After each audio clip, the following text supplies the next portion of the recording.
안녕하세요. 더성형외과 옥태진입니다. 오늘은 병원에 오시기 전에 검색들을 많이 하시잖아요. 옛날에는 네이버 많이 하다가 그 다음에 유튜브 하다가 요즘은 챗GPT도 많이 보시고 오신다고 해요. 이 챗GPT가 과연 얼마나 똑똑한지, 그리고 유방재건 수술에 대한 정보가 많지 않을 것 같은데 그런 부분에 대해서 제대로 알고 있는지 챗GPT와 함께 유방재건을 알아볼 텐데요.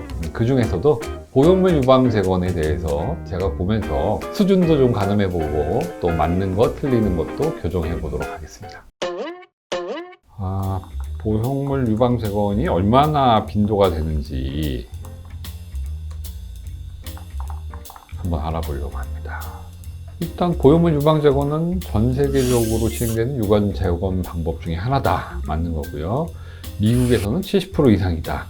유럽에서는 보형물 재건과 자가조직 재건이 비슷하다. 한국은 증가하는 추세다. 가장 흔한 방식 중 하나이다. 굉장히 비교적 정확하게 얘기하고 있고요. 제가 알고 있기로는 이제 한국에서 한 70%는 이미 넘었습니다. 보형물 재건이. 보형물 유방 재건이 선호되는 이유, 수술 시간이 짧다, 흉터가 적다, 보험 적용 가능성이 증가했다. 이거는 보험 적용은 사실 한국에서는 어떤 수술 방법을 쓰더라도 똑같으니까 관계는 없는데, 수술 시간이 짧고 또 다른 조직의 희생을 요구하지 않는다는 점에서 좋죠. 합병증은 뭐가 있는지 한번 볼게요. 유방.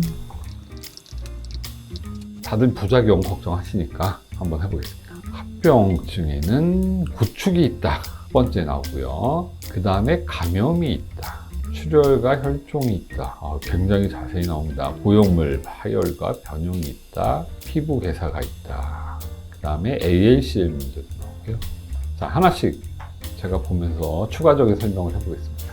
사실은 보형물을 사용하는 모든 수술에서 부형 구축의 위험이 있긴 하죠. 미용 수술도 마찬가지고 재건 수술도 마찬가지인데, 실제로 보면 재건 수술에서 조금 더 피막 구축의 위험이 많습니다. 왜냐하면 재건 수술하는 부위는 혈류가 약간 떨어져 있고요. 또 즉시 재건을 하는 경우에는 아무래도 조직을 많이 만진 상태에서 수술을 하기 때문에 위험이 있죠. 방사선 치료를 하는 경우가 있죠. 그래서 조금 더 많은 것 같아요. 감염 당연히 있을 수 있고요. 모든 외과 수술에서 일어나는 합병증이죠. 감염, 혈종은 다 있는 거고. 많은 분들이 질문하는데 보형물은 사실 기본적으로 영구적인 건 아니거든요. 유통기한이 있지는 않습니다. 그래서 문제가 없으면 계속 가는 거고, 그러나 중간에 보형물이 파열되거나 그럴 수가 있어요. 그러면 이제 보형물 교체를 해야 되겠죠.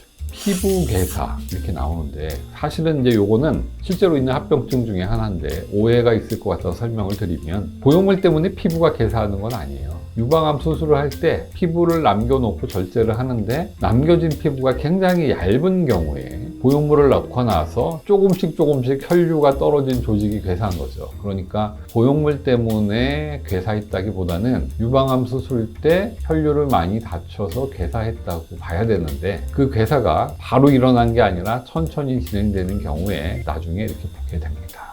기본적으로 합병증은 굉장히 잘 알고 있고요. 합병증 예방 방법, 숙련된 외과의를 선택하라. 수술을 잘해야 된다는 거죠. 방사선 치료가 필요한 경우에는 자가조직 재건을 고려해라. 이거 굉장히 정확한 얘기고요. 방사선 치료에서는 자가조직이 보형물보다 훨씬 더 유리한 건 맞습니다. 그런데 이제 자가조직이 가지고 있는 또 다른 문제 때문에 우리가 보형물을 선택한다면, 보형물을 바로 넣는 것보다는 확장기를 넣었다가 넣는 것을 많이 하기도 하죠. 기본적으로 금연, 음주하시고 건강한 생활 습관을 유지하는 것도 중요하겠습니다.